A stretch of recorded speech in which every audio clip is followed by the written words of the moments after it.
যেতে হলে অনেক টাকা লাগবে। 2 লাখ টাকা কোথায় পাবো? তুই তো রোজই টাকা দিচ্ছিস।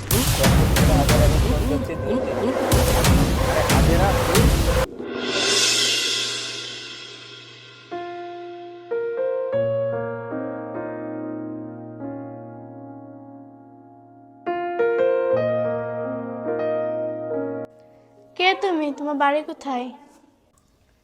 আমার নাম কয়েস। আমার বাড়িঘর নাই। কেন, তোমার বাড়ি ঘর কি হয়েছে? সে অনেক বড় কাহিনী, বাদ দে। বলো না, একটু শুনি। ঠিক আছে তাহলে শুনুন। ছোটবেলায় মা বাবা মারা যাওয়ার পরে আমি আর আমার ছোটো বোন অসহায় হয়ে পড়ি। তখন আমার ছোটো বোনকে গ্রামের স্কুলে পড়াচ্ছিলাম। গ্রামের স্কুলে ভালো রেজাল্ট করলো। গ্রামের স্কুলে মাস্টারমশাই এসে তখন আমাকে বলে যে হাজারাকে শহরের স্কুলে পড়া, ভালো পড়াশোনা হবে। শহরে স্কুলে ভর্তি করলাম। মাসিক বেতন, খাওয়া দাওয়া, বই কেনা ইত্যাদি আরও খরচ চালাতে আমি হিমশিম খাচ্ছিলাম। সেই সময় হঠাৎ হাজারা এসে বলে,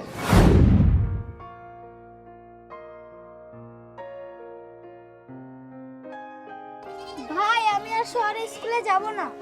কেন রে, কি হয়েছে? যাবি না কেন? শহরে স্কুলে যেতে হলে অনেক টাকা লাগবে। এই ব্যাপার ওয়া নিয়ে তোকে ভাবতে হবে না, আমি সব ম্যানেজ করে নিচ্ছি। যা, অনেক দূর থেকে আসলি, ঘরে রেস্ট লেগা একটু। ম্যানেজ হয়ে যাবে বললে হবে? তুমি এত টাকা কোথায় পাবা? ঠিক, আমি ম্যানেজ করে নেবো, তোকে ওটা দেখতে ভাবতে হবে না। যা গিয়ে ঘরে রেস্ট নে, আমি ম্যানেজ করে নেবো। ঠিক। জমিদার মশাই বাড়িতে আছেন নাকি? আরে কয়েস, তোর কথাই ভাবছিলাম, আয় এদিকে আয়। কেন জমিদার মশাই? তুই যে টাকা নিয়ে গেলি, টাকাও দিলি না, সুদও দিলি না, কি ব্যাপার? টাকা নিয়ে এসেছিস? না না জমিদার মশাই, আমি ওই জমিটা বিক্রি করে বলে এসেছি। ও তাই বল। এই মিজান, ওর খাতাটা দেখ। কয়েস কয়েস কয়েস কয়েস, হ্যাঁ পেয়েছি। আগে নিয়েছিল 10,000, কিছুদিন পর আবার নিয়েছিল 10,000, মোট হলো 20,000। আর সুদে আসলে মিলিয়ে হচ্ছে 2,25,000। তোর ওই লেটা জমির দাম বিঘা প্রতি 6 লাখ টাকা, তাতে আবার 10 কাঠা জমি, তাহলে হচ্ছে তোর 3 লাখ টাকা। তার সুদে আসলে মিলিয়ে 2,25,000, তাহলে তুই পাচ্ছিস আর মাত্র 75,000 টাকা। এই মিজান, ওকে 75,000 টাকা দিয়ে দে। না জমিদার মশাই, ওরকম করবেন না, আমাকে 3 লাখ টাকা দিন, আমার খুব প্রয়োজন। 3 লাখ টাকা কোথায় পাবো? তুই তো পাবি মাত্র 75,000 টাকা। জমিদার মশাই, আমার টাকাটা খুব দরকার। আপনি দরকার হয় আমার এই জমির দলিলটা রাখুন, কিন্তু আমাকে টাকাটা দিন। ঠিক আছে, তুই যখন এত করে বলছিস, টাকাটা দিচ্ছি, কিন্তু টাকাটা ঠিক সময় মতো দিয়ে দিস। আর জমিদার মশাই, আমি ঠিক সময় মতো টাকাটা আপনাকে দিয়ে দেবো। মিজান, ওর কাছ থেকে টিপ ছাপ নিয়ে টাকাটা দিয়ে দে।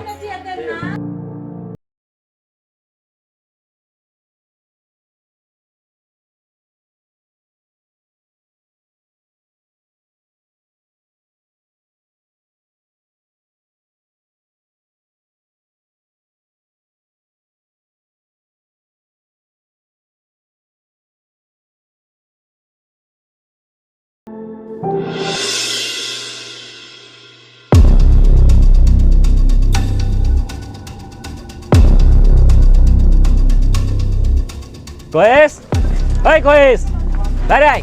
আছেন আছেন জমিদার মশাই, ঘরের ভিতরে উঠে বসেন। তোর কি মনে হয় এখানে আমি বসতে এসেছি? তুই তাড়াতাড়ি আমার টাকা ফেল, আর নাহলে ঘর থেকে বেরিয়ে যা।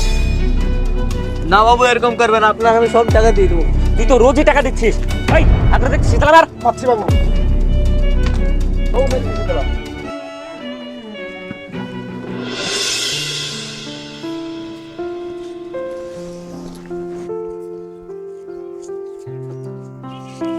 এখানে তো কয়েসের বাড়ি।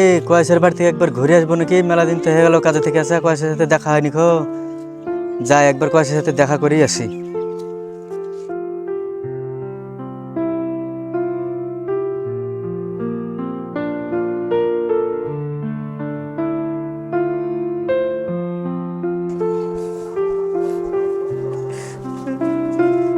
কিরে কয়েস, কি হয়েছে তোর? কাঁদছিস কেন?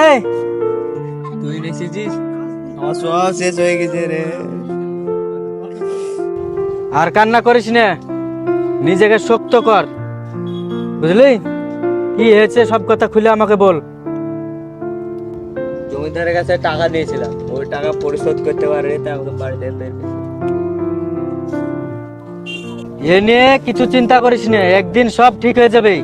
তুই হাজারাকে ফোন করে জানাচ্ছিস? কয়েকদিন থেকে হাজারাকে ফোন করছি, ধরছে না। কি বলছিস? তাড়াতাড়ি তুই হাজারের কাছে যা। যাবো কিভাবে, কোথায় থাকে তাও জানি না, আর আমার কাছে 1 টাকাও নাই। তাহলে তুই এক কাজ কর, মাস্টারের কাছে যে ঠিকানাটা নিয়ে আয়।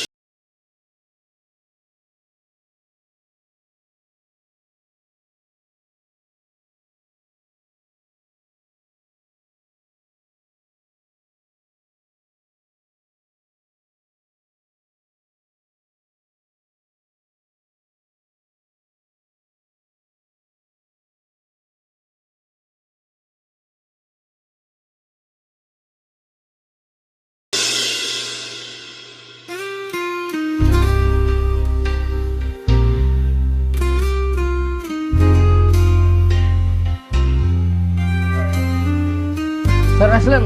আসেন আসেন, বসেন বসেন, আসেন বসেন।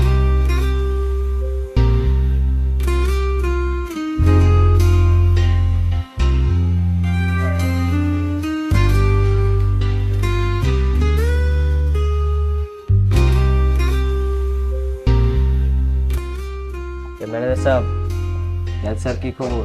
ব্যবসার খবর এখন তো ভালোই চলছে, ব্যবসা অসুবিধা নাই, এখন ঠিকই আছে সব কিছু। তাহলে ব্যবসা করো, ভালো করেই করবা। ঠিক আছে তাহলে ম্যানেজার, নিজের ব্যবসা মনে করে কাজটা করবেন, ঠিক আছে? ঠিক আছে, তাহলে থাকো, যাই। আচ্ছা। আরে হাজেরা, তুই তুই এখানে কি করছিস? ভাই আমাকে ক্ষমা করে আরে ওটো দাও, আমাকে ক্ষমা করে দাও, আমার ঠিক আছে, ক্ষমা ঠিক আছে, যখন আমাকে ক্ষমা করে দাও। তো তোর এই অবস্থা হলো কি করে? ওই কথা বললো না ভাই, ওই কথা বলে আর লজ্জা দিও না। কেন, কি হয়েছে সেটা তো বল আমাকে। ওই কথা আমি বলতে পারবো না।